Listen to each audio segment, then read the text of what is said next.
ಪ್ರೀತಿಯ ವಿದ್ಯಾರ್ಥಿಗಳೇ, ಈ ದಿನ 9ನೇ ತರಗತಿಯ ತಾತ್ವಿಕ ಅಧ್ಯಾಯ 1 ಸ್ವಾತಂತ್ರ್ಯಾನಂತರ ಭಾರತದಲ್ಲಿ ದೈಹಿಕ ಶಿಕ್ಷಣದ ಬೆಳವಣಿಗೆ ಅಂತಕ್ಕಂಥ ಅಧ್ಯಾಯವನ್ನ ಈ ದಿನ ನಾವು ನೋಡೋಣ.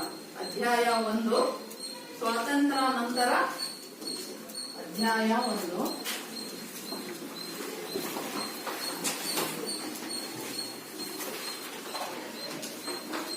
ಸ್ವಾತಂತ್ರ್ಯಾನಂತರದ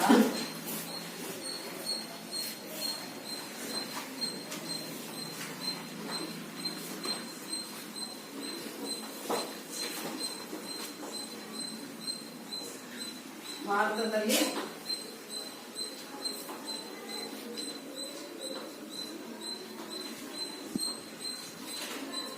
ದೈಹಿಕ ಶಿಕ್ಷಣದ ಬೆಳವಣಿಗೆ.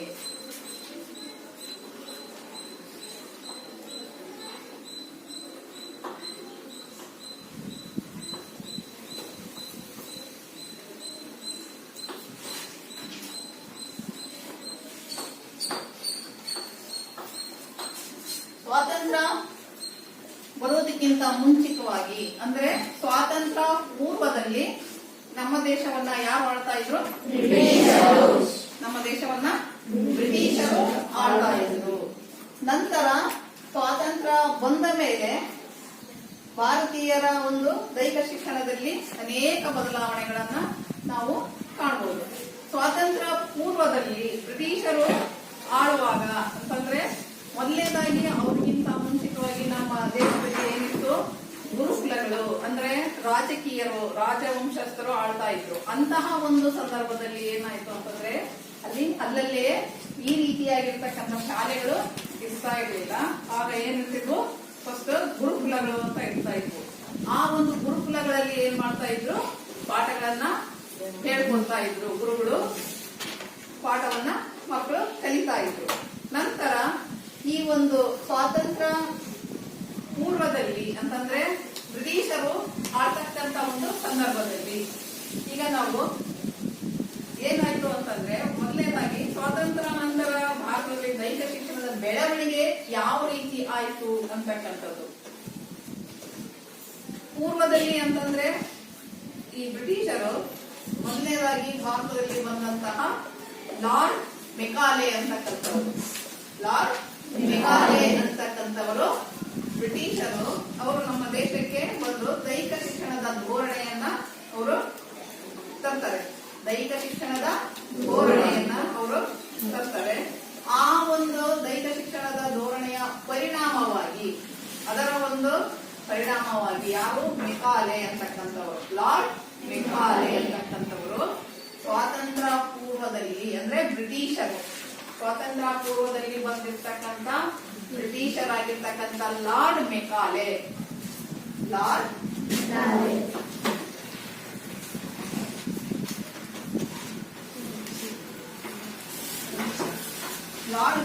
ಅಂತಕ್ಕಂಥವ್ರು ಏನ್ ಮಾಡ್ತಾರೆ? ಒಂದು ದೈಹಿಕ ಶಿಕ್ಷಣದಲ್ಲಿ ಧೋರಣೆಯನ್ನ ಶೈಕ್ಷಣಿಕವಾಗಿ ಧೋರಣೆಯನ್ನ ತರ್ತಾರೆ. ಅದರ ಪರಿಣಾಮವಾಗಿ 1857ರಲ್ಲಿ ಅವ್ರು ಏನ್ ಮಾಡ್ತಾರೆ? ಹೊಸ ಶಾಲೆಗಳನ್ನ ಅಂದ್ರೆ ವಿಶೇಷವಾಗಿ ಮಿಷನರಿ ಶಾಲೆಗಳನ್ನ ಸ್ಥಾಪನೆ ಮಾಡ್ತಾರೆ. ಯಾವ ಶಾಲೆ ಸ್ಥಾಪನೆ ಮಾಡ್ತಾರೆ? ಮಿಷನರಿ ಶಾಲೆಗಳನ್ನ ಅವ್ರು ಏನ್ ಮಾಡ್ತಾರೆ? ಸ್ಥಾಪನೆಯನ್ನ ಮಾಡ್ತಾರೆ.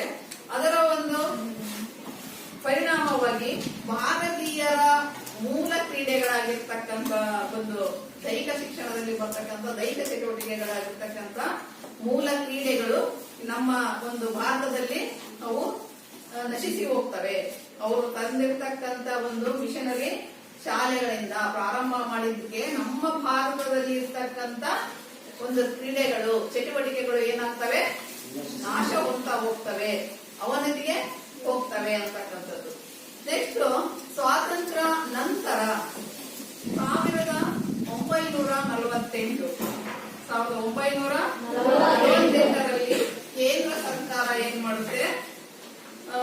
ಮಾಧ್ಯಮಿಕ ಶಾಲೆಗಳಲ್ಲಿ ದೈಹಿಕ ಶಿಕ್ಷಣವನ್ನ ಇವರು ಸ್ಥಿತಿಗತಿಗಳನ್ನ ಉತ್ತಮಪಡಿಸಲಿಕ್ಕೆ ದೈಹಿಕ ಶಿಕ್ಷಣದ ಸ್ಥಿತಿಗತಿಗಳನ್ನ ಉತ್ತಮಪಡಿಸಲಿಕ್ಕೆ ಏನ್ ಮಾಡ್ತಾರೆ? ತಾರಾಚಂದ್ ಸಮಿತಿ ಅಂತಕ್ಕಂಥ ಒಂದು ಸಮಿತಿಯನ್ನ ಪ್ರಾರಂಭ ಮಾಡ್ತಾರೆ. ಯಾವ ಸಮಿತಿಯನ್ನ? ತಾರಾಚಂದ್ ಸಮಿತಿ. ಈ ಒಂದು ಸಮಿತಿಯನ್ನ ನೇಮಕ ಮಾಡ್ತಾರೆ. ಎಷ್ಟರಲ್ಲಿ? 1948ರಲ್ಲಿ ಕೇಂದ್ರ ಸರ್ಕಾರ ಏನ್ ಮಾಡುತ್ತೆ, ಶಾಲೆಗಳ ಒಂದು ದೈಹಿಕ ಶಿಕ್ಷಣದಲ್ಲಿ ದೈಹಿಕ ಶಿಕ್ಷಣವನ್ನು ಉತ್ತಮಪಡಿಸಲಿಕ್ಕೆ ತಾರಾಚಂದ್ ಸಮಿತಿಯನ್ನ ನೇಮಕ ಮಾಡುತ್ತದೆ. ಅರ್ಥ ಆಯ್ತಾ? ಈ ತಾರಾಚಂದ್ ಸಮಿತಿ ಇದರ ಒಂದು ಕೆಲಸ ಏನಪ್ಪಾ ಅಂತಂದ್ರೆ, ವಿಶ್ವವಿದ್ಯಾಲಯಗಳಲ್ಲಿಯ ಶಿಕ್ಷಣ ವ್ಯವಸ್ಥೆಯನ್ನ ಪರಿಶೀಲನೆ ಮಾಡ್ತಕ್ಕಂಥದ್ದು. ಈ ಒಂದು ಸಮಿತಿ ಏನೇನು ಕಾರ್ಯಗಳನ್ನ ಮಾಡಿತು ಅಂತಕ್ಕಂಥದ್ದನ್ನ ನೋಡಿಲ್ಲ. ವಿಶ್ವವಿದ್ಯಾಲಯಗಳಲ್ಲಿಯ ಶಿಕ್ಷಣ ವ್ಯವಸ್ಥೆಯನ್ನ ಪರಿಶೀಲನೆ ಮಾಡಲಿಕ್ಕೆ ಒಂದು ರಾಧಾಕೃಷ್ಣನ್ ಆಯೋಗ ಅಂತಕ್ಕಂಥದ್ದನ್ನು ಕೂಡ ಮತ್ತೆ ನೇಮಕ ಮಾಡ್ತಾರೆ. ತಾರಾಚಂದ್ ಸಮಿತಿ ಶಿಕ್ಷಣ ವ್ಯವಸ್ಥೆಯನ್ನ ಉತ್ತಮಪಡಿಸಲಿಕ್ಕೆ ತಾರಾಚಂದ್ ಸಮಿತಿಯನ್ನ ನೇಮಕ ಮಾಡ್ತಾರೆ. ಅದರ ಒಂದು ಆ ಸಮಿತಿಯ ಉತ್ತಮ ಏನು ಪರಿಶೀಲನೆ ಯಾವ ರೀತಿಯಾಗಿ ಮಾಡಿದೆ ಅಂತಕ್ಕಂಥದ್ದನ್ನ ಪರಿಶೀಲನೆ ಮಾಡಲಿಕ್ಕೆ ಯಾವ ಸಮಿತಿಯನ್ನ ಮಾಡ್ತಾರೆ? ರಾಧಾಕೃಷ್ಣನ್. ಅದರ ಒಂದು ಪರಿಶೀಲನೆಗಾಗಿ ರಾಧಾಕೃಷ್ಣನ್ ಸಮಿತಿ ಅಂತಕ್ಕಂಥದ್ದನ್ನ ಮತ್ತೆ ನೇಮಕ ಮಾಡ್ತಾರೆ. ರಾಧಾಕೃಷ್ಣನ್ ಸಮಿತಿ ಈ ಒಂದು ಸಮಿತಿಯನ್ನ ನೇಮಕ ಮಾಡ್ತಾರೆ. ಈ ಒಂದು ತಾರಾಚಂದ್ ಸಮಿತಿ ಏನ್ ಕೆಲಸ ಮಾಡ್ತು ಅಂತಂದ್ರೆ, ದೈಹಿಕ ಶಿಕ್ಷಣ ಪದವಿ ನೀಡಲು ಕೇಂದ್ರೀಯ ಕಾಲೇಜನ್ನ ಸ್ಥಾಪನೆ ಮಾಡಿತ್ತು. ದೈಹಿಕ ಶಿಕ್ಷಣವನ್ನ ನೀಡಲಿಕ್ಕೆ ಇದು ಒಂದು ಕೇಂದ್ರೀಯ ಪದವಿಯ ಕೇಂದ್ರೀಯ ಕಾಲೇಜುಗಳನ್ನ ಸ್ಥಾಪನೆ ಮಾಡಿತು. ನಂತರ ದೈಹಿಕ ಶಿಕ್ಷಣ ಶಿಕ್ಷಕರ ತರಬೇತಿ ಕಾಲೇಜನ್ನ ಸ್ಥಾಪನೆ ಮಾಡಿತು. ನಂತರ ದೈಹಿಕ ಶಿಕ್ಷಣದ ಒಂದು ಮನೋಲ್ಲಾಸ ಹಾಗೂ ಸಾಹಿತ್ಯವನ್ನ ಪ್ರಕಟಿಸಲಿಕ್ಕೆ ದೈಹಿಕ ಶಿಕ್ಷಕರ ಮೌಲ್ಯಮಾಪನವನ್ನ ಮಾಡಲಿಕ್ಕೆ ಒಂದು ತರಬೇತಿಯನ್ನ ಕೇಂದ್ರವನ್ನ ಇದು ರಚನೆ ಮಾಡಿತು. ಈ ಒಂದು ತಾರಾಚಂದ್ ಸಮಿತಿ ಏನೇನು ತನ್ನ ಕಾರ್ಯಗಳನ್ನ ಮಾಡಿತು ಅಂತಕ್ಕಂಥದ್ದನ್ನ ನೀವು ಪಾಯಿಂಟ್ಸ್ ಗಳನ್ನ ಬರ್ಕೋಬೇಕು. ಮೊದಲನೇದಾಗಿ ಅದು ಏನನ್ನ ಮಾಡಿತು ಅಂತಂದ್ರೆ, ಕೇಂದ್ರೀಯ ದೈಹಿಕ ಶಿಕ್ಷಣ ಪದವಿ ನೀಡಲು ಕೇಂದ್ರೀಯ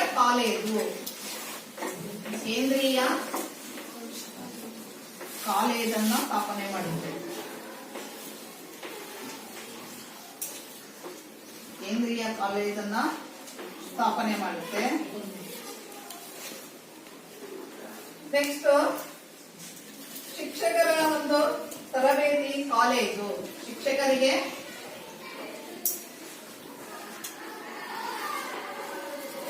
ತರಬೇತಿಯನ್ನ ನೀಡಲಿಕ್ಕೆ ಒಂದು ಕಾಲೇಜನ್ನ ಸ್ಥಾಪನೆ ಮಾಡುತ್ತೆ.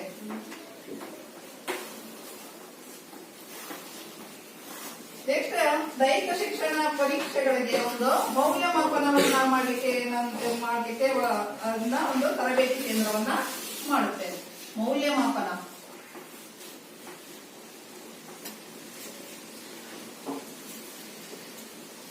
ಮೌಲ್ಯಮಾಪನವನ್ನ ಮಾಡಲಿಕ್ಕೆ ತರಬೇತಿ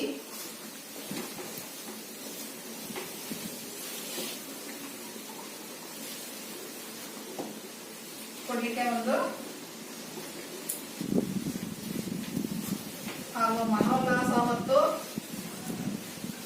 ಕೊಡ್ಲಿಕ್ಕೆ ಸಾಹಿತ್ಯ ಮತ್ತು ಮನೋಲ್ಲಾಸಗಳನ್ನ ಕೊಡ್ಲಿಕ್ಕೆ ಒಂದು ತರಬೇತಿಯನ್ನ ಕೇಂದ್ರವನ್ನ ಸ್ಥಾಪನೆ ಮಾಡುತ್ತೆ. ತರಬೇತಿ ಕೊಡ್ಲಿಕ್ಕೆ ಏನು ಮಾಡುತ್ತೆ? ಮನೋಲ್ಲಾಸ ಹಾಗೂ ಸಾಹಿತ್ಯ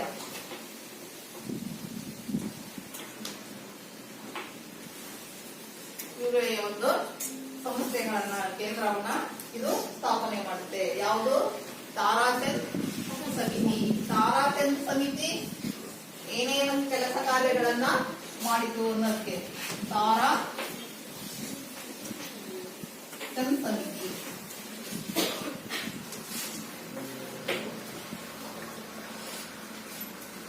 ತಾರಾಚಂದ್ ಸಮಿತಿ ಕೇಂದ್ರೀಯ ಕಾಲೇಜುಗಳನ್ನ ಸ್ಥಾಪನೆ ಮಾಡುತ್ತೆ. ಆಮೇಲೆ ದೈಹಿಕ ಶಿಕ್ಷಣ ಶಿಕ್ಷಕರಿಗೆ ತರಬೇತಿಗಳನ್ನ ಕೊಡ್ಲಿಕ್ಕೆ ಕಾಲೇಜುಗಳನ್ನ ಸ್ಥಾಪನೆ ಮಾಡುತ್ತೆ. ನಂತರ ಅವರಿಗೆ ಒಂದು ಮೌಲ್ಯಮಾಪನವನ್ನ ಮಾಡಲಿಕ್ಕೆ ತರಬೇತಿ ಕೊಡ್ಲಿಕ್ಕೆ ಅಲ್ಲಿನೂ ಕೂಡ ಒಂದು ಕೇಂದ್ರವನ್ನ ಸ್ಥಾಪನೆಯನ್ನ ಮಾಡುತ್ತೆ ತಾರಾಚಂದ್ರ ಸಮಿತಿ. ಈ ಒಂದು ತಾರಾಚಂದ್ರ ಸಮಿತಿಯ ಯಾವ ರೀತಿಯಾಗಿರ್ತಕ್ಕಂತ ಕೆಲಸ ಕಾರ್ಯಗಳನ್ನ ಮಾಡಿದೆ ಅಂತಕ್ಕಂಥದ್ದನ್ನ ಪರಿಶೀಲನೆ ಮಾಡ್ಲಿಕ್ಕೋಸ್ಕರ ಯಾವ ಸಂಸ್ಥೆಯನ್ನ ರಚನೆ ಮಾಡಿತು? ರಾಧಾಕೃಷ್ಣನ್ ಸಮಿತಿ. ಈ ಒಂದು ಸಮಿತಿಗಳನ್ನ ಯಾವ ರೀತಿಯಾಗಿ ಉತ್ತಮವಾಗಿ ಮಾಡಿದೆ ಅಂತಕ್ಕಂಥದ್ದನ್ನ ಪರಿಶೀಲನೆ ಮಾಡಲಿಕ್ಕೆ ರಾಧಾಕೃಷ್ಣನ್ ಸಮಿತಿಯನ್ನ ನೇಮಕ ಮಾಡುತ್ತೆ. ನಂತರ ಮದ್ರಾಸ್ ಹಾಗೂ ಮುಂಬೈ ಮತ್ತೆ ಪಶ್ಚಿಮ ಬಂಗಾಳದ ಮಾದರಿಯಲ್ಲಿ ಮೇಲ್ವಿಚಾರಣಾ ವ್ಯವಸ್ಥೆ, ಅಖಾಡ ವ್ಯಾಯಾಮ ಶಾಲೆ ಮತ್ತೆ ಕ್ರೀಡಾ ಕ್ಲಬ್ಗಳನ್ನ ಸ್ಥಾಪಿಸುವುದು, ನಂತರ ಅವುಗಳ ಒಂದು ಶಿಫಾರಸುಗಳನ್ನ ಮಾಡಲಿಕ್ಕೆ ಡಾಕ್ಟರ್ ರಾಧಾಕೃಷ್ಣನ್ ಆಯೋಗವನ್ನ ಈ ಒಂದು ಸಮಿತಿ ನೇಮಕವನ್ನ ಮಾಡುತ್ತೆ.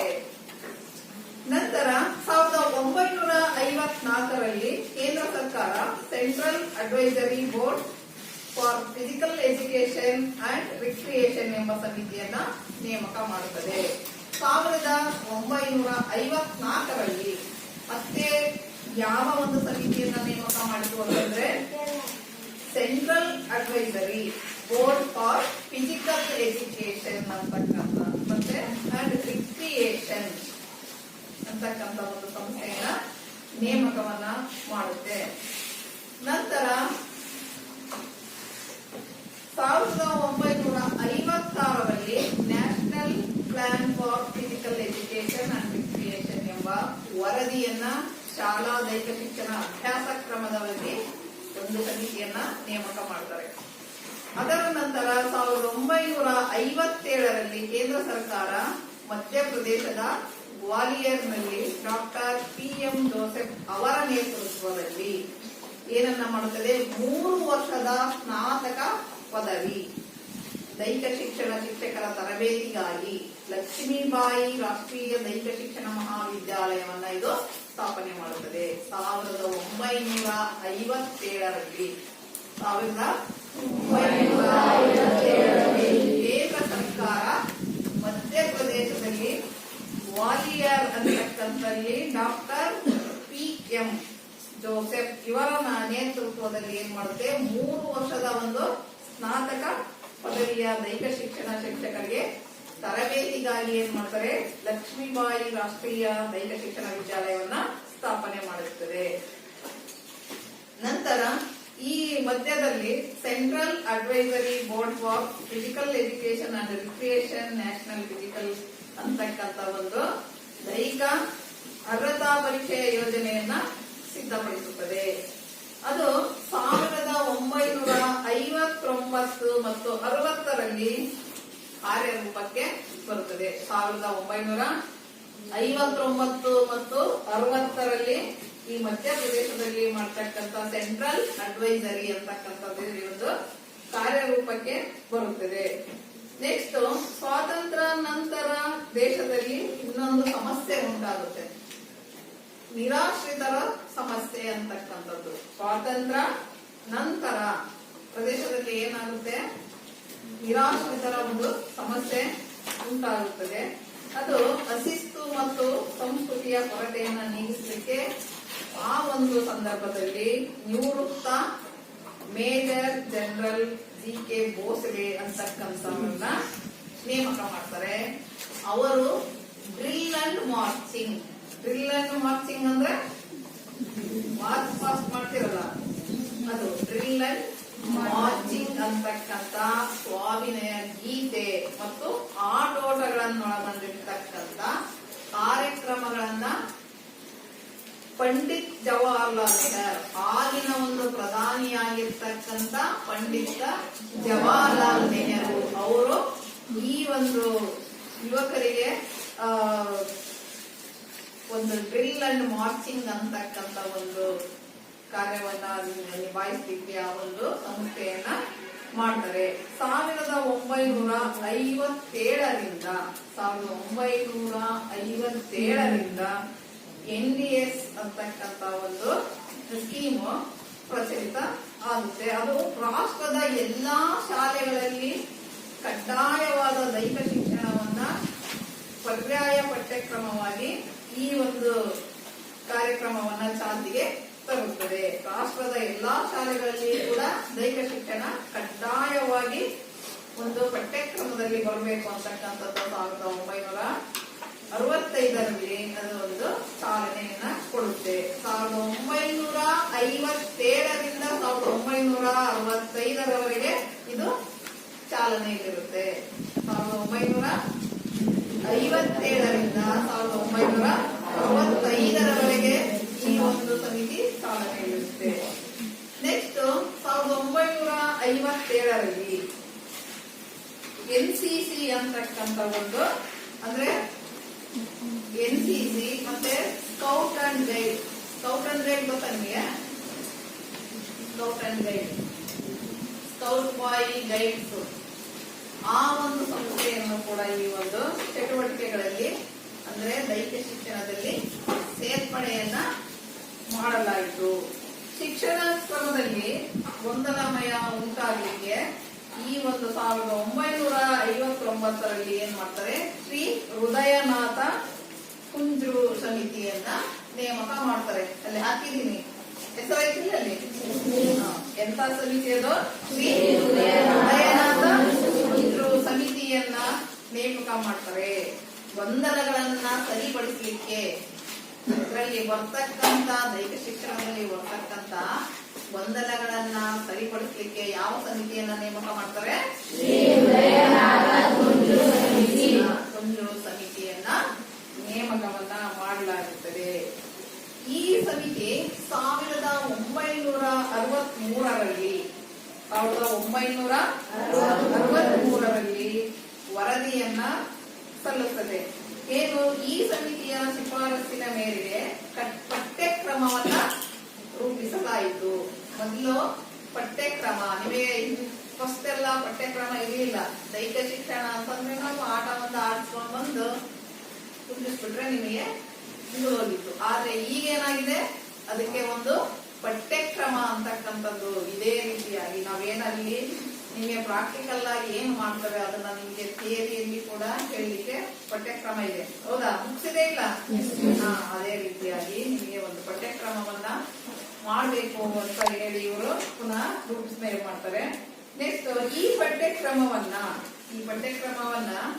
NFC ಎನ್ನಲಾಯಿತು ಮತ್ತು NDS ನಂತೆ ದೇಶದ ಎಲ್ಲ ಶಾಲೆಗಳಲ್ಲಿ ಕೂಡ 1965 ಮತ್ತೆ 66ರಿಂದ ಕಡ್ಡಾಯವಾಗಿ ಈ ಒಂದು ಪಠ್ಯಕ್ರಮವನ್ನ ಮಾಡಿ ಇದರಲ್ಲಿ ಕ್ರೀಡೆಗಳಿಗೆ ಆದ್ಯತೆ ಇಲ್ಲದೇ ಇರುವುದು ಅಂತಂದೇಳಿ ಅವರು ಸ್ಪಷ್ಟತೆಯಿಂದ ಮಾಡಿ ತಾವು ಪಠ್ಯಕ್ರಮವನ್ನ ರಚನೆ ಮಾಡ್ತಾರೆ. 1967ರಲ್ಲಿ ದೇಶದಲ್ಲಿಯ ದೈಹಿಕ ಮತ್ತು ಶಿಕ್ಷಣ ಮತ್ತೆ ಕ್ರೀಡೆಗಳಲ್ಲಿ ಮತ್ತು ದೈಹಿಕ ಶಿಕ್ಷಣದಲ್ಲಿ ಸಮನ್ವಯತೆಯನ್ನ ತಂದಿಗೆ ಏನ್ ಮಾಡ್ತಾರೆ, ಡಾಕ್ಟರ್ ದೇಶ್ಮುಖ್ ಅಂತಕರ ಅಧ್ಯಕ್ಷತೆಯಲ್ಲಿ ಒಂದು ಸಮಿತಿಯನ್ನ ನೇಮಕ ಮಾಡ್ತಾರೆ. ಈ ಸಮಿತಿ ಏನ್ ಮಾಡುತ್ತೆ ಅಂತಂದ್ರೆ ಎಲ್ಲಾ ಶಾಲಾ ಕಾಲೇಜುಗಳಲ್ಲಿ ಮತ್ತು ವಿಶ್ವವಿದ್ಯಾಲಯಗಳಲ್ಲಿ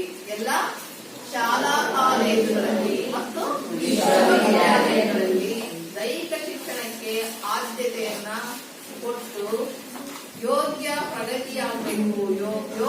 ಪ್ರಗತಿಯಾಗಬೇಕು ಅಂತ ಹೇಳಿದ್ರು.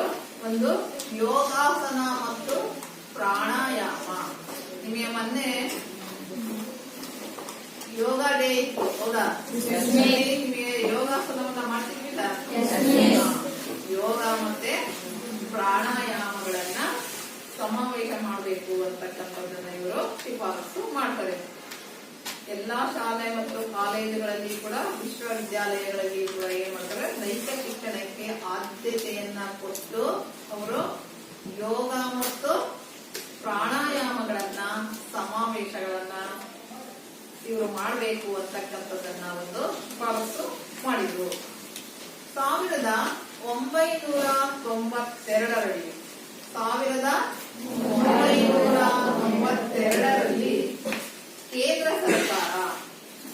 ಮಾಡುತ್ತೆ ಅಂದ್ರೆ ಹೊಸ ರಾಷ್ಟ್ರೀಯ ಶಿಕ್ಷಣ ನೀತಿಯಲ್ಲಿ ದೈಹಿಕ ಶಿಕ್ಷಣವನ್ನ ಸಮಗ್ರ ಶಿಕ್ಷಣದ ಅವಿಭಾಜ್ಯ ಅಂಗ ಅಂತ ಹೇಳಿ ಸಮರ್ಥಿಸಿ ನಂತರ 1993ರಲ್ಲಿ ಯೋಗವನ್ನೊಳಗೊಂಡಂತೆ ಕ್ರೀಡೆ ಮತ್ತು ದೈಹಿಕ ಶಿಕ್ಷಣವನ್ನ ಶಾಲೆಯ ಎಲ್ಲಾ ಹಂತಗಳಲ್ಲಿ ಕಲಿಕಾ ಪ್ರಕ್ರಿಯೆಯ ಅವಿಭಾಜ್ಯ ಅಂಗವನ್ನಾಗಿ ಮಾಡಲ ಇದು ಕ್ರಮವನ್ನ ಕೈಗೊಳ್ಳುತ್ತದೆ. ಕ್ರೀಡೆಗಳ ಜೊತೆಗೆ ಈ ಯೋಗಗಳು ಕೂಡ ಒಂದು ಯೋಗ ಅದು ಕೂಡ ನಮ್ಮ ಜೀವನದ ಒಂದು ಅವಿಭಾಜ್ಯ ಅಂಗ. ಯಾರು ಯೋಗವನ್ನ ದಿನಾಲು ಮಾಡ್ತಾರೆ ಅವರು ಆರೋಗ್ಯವನ್ನ ತುಂಬಾ ಚೆನ್ನಾಗಿ ಇಟ್ಕೊಂಡಿರ್ತಾರೆ. ಗೊತ್ತಾಯ್ತಾ? ಯಾರು ಯೋಗವನ್ನ ದಿನಾಲು ಕೂಡ ಯೋಗವನ್ನ ಧ್ಯಾನವನ್ನ ಯಾರು ಮಾಡ್ತಾರ ಅವ್ರ ಆರೋಗ್ಯ ನಿಮಗೆ ಏಕಾಗ್ರತೆ ಅಂತಕ್ಕಂಥದ್ದು ಕೂಡ ಈ ಒಂದು ಯೋಗದಲ್ಲಿದೆ. ಧ್ಯಾನವನ್ನ ಮಾಡಿಸಿದ್ವಲ್ಲ, 2 ನಿಮಿಷ ಧ್ಯಾನವನ್ನ ದಿನಾಲು ಕೂಡ ನೀವು ಮನೆಯಲ್ಲಿ 5 ನಿಮಿಷದ ಧ್ಯಾನವನ್ನ ಮಾಡೋದ್ರಿಂದ ನಿಮ್ಮಲ್ಲಿ ಏಕಾಗ್ರತೆ ಅಂತಕ್ಕಂಥದ್ದು ಉಂಟಾಗುತ್ತೆ. ಹೌದಾ? ಏನೇ ನಾವು ಪಾಠ ಮಾಡಿದ್ದನ್ನು ಕೂಡ ನೀವು ಅದನ್ನ ನೆನಪಿನಲ್ಲಿ ಇಟ್ಕೊಳ್ಳಿಕ್ಕೆ ಏಕಾಗ್ರತೆ ಬೇಕು. ಹೌದಾ? ಆ ಒಂದು ಏಕಾಗ್ರತೆ ನಿಮಗೆ ಧ್ಯಾನ ನಾವು 5 ನಿಮಿಷ ಧ್ಯಾನವನ್ನ ಮಾಡ್ತಾ ಬರ್ತೀವಿ. ನಿಮಗೆ ಏನೀಗ ನೆನಪಿನ ಶಕ್ತಿ ಇರಲ್ವಲ್ಲ, ಆ ಒಂದು ನೆನಪಿನ ಶಕ್ತಿಯನ್ನ ಪಡ್ಕೋಬೇಕು ಅಂದ್ರೆ 5 ನಿಮಿಷ ಬೆಳಿಗ್ಗೆ ಎದ್ದ ತಕ್ಷಣ ಮುಖ ತೊಳೆದ್ಬಿಟ್ಟು 5 ನಿಮಿಷ ನೀವು ಧ್ಯಾನವನ್ನ ಮಾಡ್ತಾ ಬರ್ರಿ, ನೆನಪಿನ ಶಕ್ತಿ ಹೆಚ್ಚುತ್ತಾ ಹೋಗುತ್ತೆ. ಗೊತ್ತಾಯ್ತಾ? ಆ ರೀತಿಯಾಗಿ ಇವುಗಳನ್ನ ಪಠ್ಯಕ್ರಮದ ಜೊತೆಗೆ ಇದನ್ನು ಕೂಡ ಅಳವಡಿಸಬೇಕು ಅಂತಕ್ಕಂಥದ್ದನ್ನ ಇವರು 1993ರಲ್ಲಿ ಏನ್ ಮಾಡ್ತಾರೆ, ಯೋಗಗಳನ್ನೊಳಗೊಂಡಂತೆ ಕ್ರೀಡೆ ಮತ್ತು ದೈಹಿಕ ಶಿಕ್ಷಣವನ್ನ ಶಾಲೆಯ ಎಲ್ಲ ಹಂತಗಳಲ್ಲಿ ಕೂಡ ಒಂದು ಪ್ರಕ್ರಿಯೆಯನ್ನ ಅವಿಭಾಜ್ಯಗೊಳ್ತಾರೆ. ಶಿಕ್ಷಕರ ಮತ್ತು ವಿದ್ಯಾರ್ಥಿಗಳ ದೈಹಿಕ ಶಿಕ್ಷಣ ಮತ್ತು ಕ್ರೀಡೆಗಳಲ್ಲಿ ಆಸಕ್ತಿ ವಹಿಸುವಂತೆ ಮಾಡಲು ಮತ್ತು ಶಾಲಾ ಕಾಲೇಜುಗಳ ಕಡಿಮೆ ವೆಚ್ಚದ ದೈಹಿಕ ಶಿಕ್ಷಣ ಕ್ರೀಡಾ ಸವಲತ್ತುಗಳನ್ನು ಅಭಿವೃದ್ಧಿಪಡಿಸಲು ಅನೇಕ ಕ್ರಮಗಳನ್ನ ಇವರು ಮಾಡ್ತಾರೆ. ಆಮೇಲೆ ಅನೇಕ ಒಂದು ಸಮಿತಿಗಳನ್ನು ಕೂಡ ಇವರು ರಚನೆ ಮಾಡ್ತಾರೆ. ಈ ಸಮಿತಿಯ ಶಿಕ್ಷಣದ ಹಿಂದಿನ ಸಮಿತಿಗಳ ಅಭಿಪ್ರಾಯಗಳನ್ನೇ ಇವರು ಕೂಡ 10 ಸಲಹೆಗಳನ್ನ ಕೂಡ ಹಿಂದಿನ ಒಂದು ಸಮಿತಿಗಳಲ್ಲಿ 10 ಸಲಹೆಗಳನ್ನ ಇಲ್ಲಿ ಕೊಡ್ತಾರೆ. ಒಂದೇದು ಏನಪ್ಪಾ ಸಲಹೆ ಅಂತಂದ್ರೆ, ಎಲ್ಲ ವಿದ್ಯಾರ್ಥಿ ಮತ್ತು ಶಿಕ್ಷಕರನ್ನ ಕಡ್ಡಾಯವಾಗಿ ವಾರ್ಷಿಕ ಅಂದ್ರೆ ವರ್ಷಕ್ಕೊಂದ್ಸಲ ದೈಹಿಕ ದಾರ್ಢ್ಯತಾ ಪರೀಕ್ಷೆಗಳಿಗೆ ಒಳಪಡಿಸಬೇಕು. ನಿಮಗೆ ನಾವು ಒಂದು ಟೆಸ್ಟ್ ಮಾಡಿದ್ವಿ, ಏನ ಶಾರ್ಟ್ ಪುಟ್ ಎಸೆಯೋದು. ಅದು ಏನಂತ ಹೇಳಿದ್ವಿ, ಶಾರ್ಟ್ ಪುಟ್ ಎಸೆಯಕ್ಕೆ ಬಲ, ವೇಗ ಮತ್ತೆ ಕಷ್ಟ ಸಹಿಷ್ಣುತೆ ಅಂತಕ್ಕಂಥದ್ದು. ಹೌದಾ? ಅದನ್ನ ಮಾಡಬೇಕು ಅಂತಕ್ಕಂಥದ್ದು. ನೆಕ್ಸ್ಟ್ 3ನೇದು ಯೋಗವನ್ನ ದೈಹಿಕ ಶಿಕ್ಷಣದ ಅವಿಭಾಜ್ಯ ಅಂಗವನ್ನಾಗಿ ಮಾಡುವುದರೊಂದಿಗೆ ಶಾಲಾ ಶಿಕ್ಷಣದಲ್ಲಿ ಸೇರ್ಪಡೆ ಮಾಡಬೇಕು. ಅದನ್ನ ಸುಮ್ಮನೆ ಹಾಗೆ ಮಾಡಿಸಬಾರ್ದು, ಅದನ್ನು ಕೂಡ ನಾವು ಶಾಲಾ ಶಿಕ್ಷಣದಲ್ಲಿ ಅದು ಒಂದು ಭಾಗ, ಅವಿಭಾಜ್ಯ ಒಂದು ಭಾಗ ಅಂತ ಹೇಳ್ಬಿಟ್ಟು ಅದನ್ನು ಸೇರ್ಪಡೆ ಮಾಡಬೇಕು ಅಂತಕ್ಕಂಥದ್ದನ್ನ. 4ನೇದು ಸ್ಪರ್ಧಾತ್ಮಕ ಕ್ರೀಡೆಗಳಲ್ಲಿ ಭಾಗವಹಿಸುವ ವಿದ್ಯಾರ್ಥಿಗಳಿಗೆ ರಜೆಯನ್ನು ಕೊಡಬೇಕು ಮತ್ತು ಪರ್ಯಾಯ ಪರೀಕ್ಷೆಗಳ ವ್ಯವಸ್ಥೆ ಮಾಡಬೇಕು. ಸ್ಪರ್ಧಾತ್ಮಕ ಕ್ರೀಡೆಗಳಲ್ಲಿ ಭಾಗವಹಿಸುವ ವಿದ್ಯಾರ್ಥಿಗಳಿಗೆ ಅವರಿಗೆ ರಜೆಯ ಒಂದು ವ್ಯವಸ್ಥೆಯನ್ನ ಕೊಡಬೇಕು ಅಂತಕ್ಕಂಥದ್ದು. ನೆಕ್ಸ್ಟ್ ಪರೀಕ್ಷೆ ಸ್ಪರ್ಧಾತ್ಮಕ ಕ್ರೀಡೆಗಳಲ್ಲಿ ಭಾಗವಹಿಸಿದ ಕ್ರೀಡಾಪಟುಗಳಿಗೆ ಉನ್ನತ ಶಿಕ್ಷಣ ಮತ್ತು ಉದ್ಯೋಗಗಳಲ್ಲಿ ಅವಕಾಶ ಒದಗಿಸಿಕೊಡ್ಬೇಕು.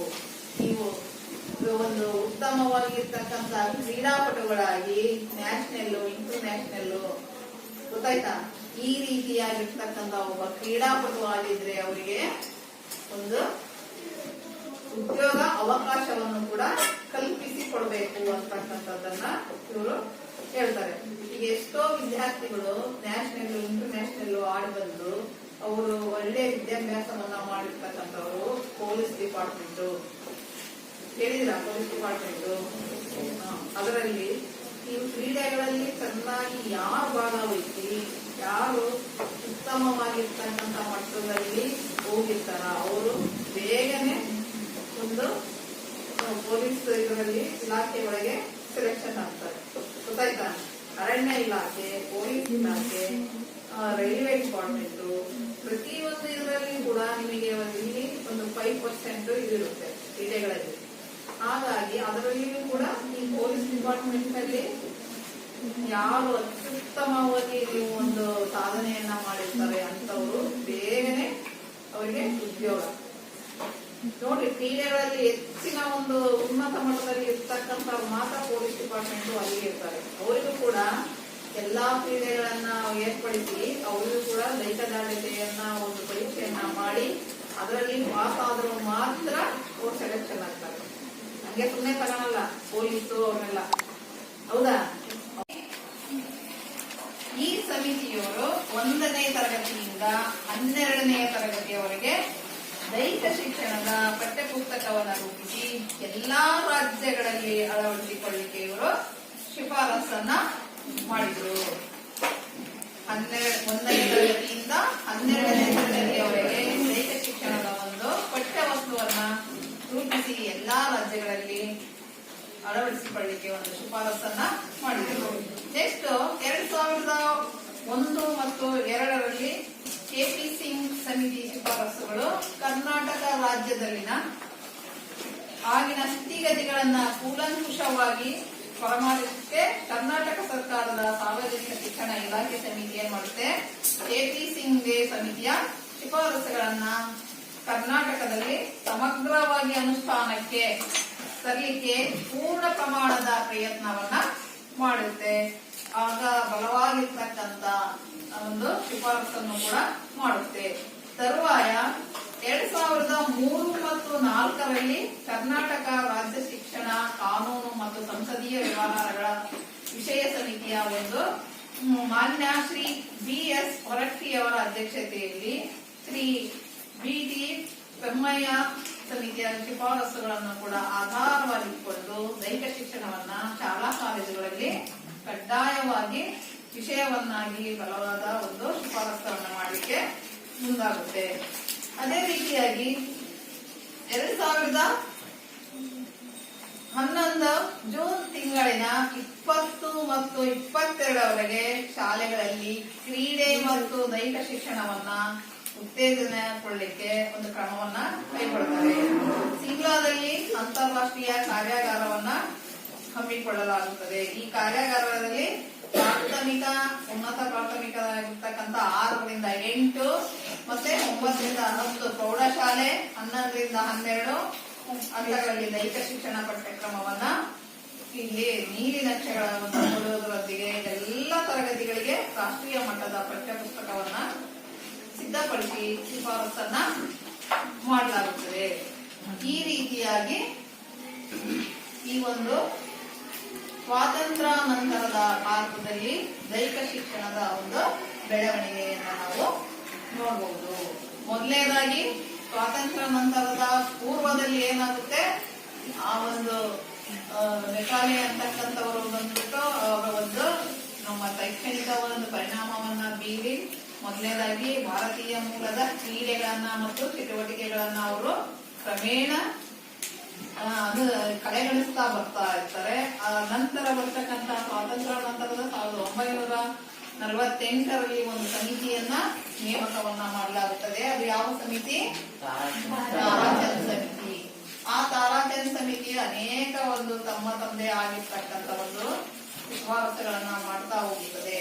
ಅವುಗಳನ್ನ ನೋಡಿಕೊಳ್ಳಲಿ, ಅವುಗಳನ್ನು ಯಾವ ಸ್ಥಾನದಲ್ಲಿ, ಉತ್ತಮ ಸ್ಥಾನದಲ್ಲಿ ಅವುಗಳನ್ನ ನೋಡಿಕೊಳ್ಳಲಿಕ್ಕೆ ಮತ್ತೊಂದು ಸಮಿತಿಯನ್ನ ನೇಮಕ ಮಾಡಲಾಗುತ್ತದೆ. ಆ ಸಮಿತಿ ಯಾವುದು?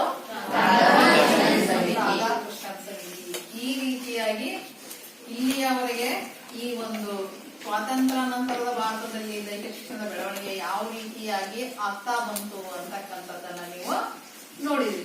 ಹಾಗಾದ್ರೆ ಇಲ್ಲಿಯವರೆಗೂ ತಿಳಿದಿರ್ತಕ್ಕಂಥ ಒಂದು ಪಾಠದಲ್ಲಿ ಇರ್ತಕ್ಕಂಥ ಕೆಲವೊಂದು ಪ್ರಶ್ನೆಗಳಿಗೆ ನೀವು ಉತ್ತರವನ್ನ ಹೇಳಬೇಕಾಗುತ್ತೆ. ಈಗ ಮೊದಲನೇದಾಗಿ ಸ್ವಾತಂತ್ರ್ಯ ಪೂರ್ವದಲ್ಲಿ ಬ್ರಿಟಿಷರ ಯಾವ ವ್ಯಕ್ತಿ ಬಂದ್ಬಿಟ್ಟು ನಮ್ಮ ಶೈಕ್ಷಣಿಕ ಧೋರಣೆಯನ್ನ ಮಾಡ್ತಾರೆ? ಲಾರ್ಡ್ ಮೆಕಾಲೆ ಅಂತಕ್ಕಂಥವರು ಬ್ರಿಟಿಷ್ ದೇಶದವರು. ಇವರು ಬಂದು ನಮ್ಮ ಶೈಕ್ಷಣಿಕ ಧೋರಣೆಯ ಮೇಲೆ ಒಂದು ಪರಿಣಾಮವನ್ನ ಮಾಡುತ್ತವೆ. ನೆಕ್ಸ್ಟ್, ಸ್ವಾತಂತ್ರ್ಯ ನಂತರದಲ್ಲಿ ಎಷ್ಟರಲ್ಲಿ ತಾರಾಚಂದ್ ಸಮಿತಿಯನ್ನ ನೇಮಕ ಮಾಡಲಾಯಿತು?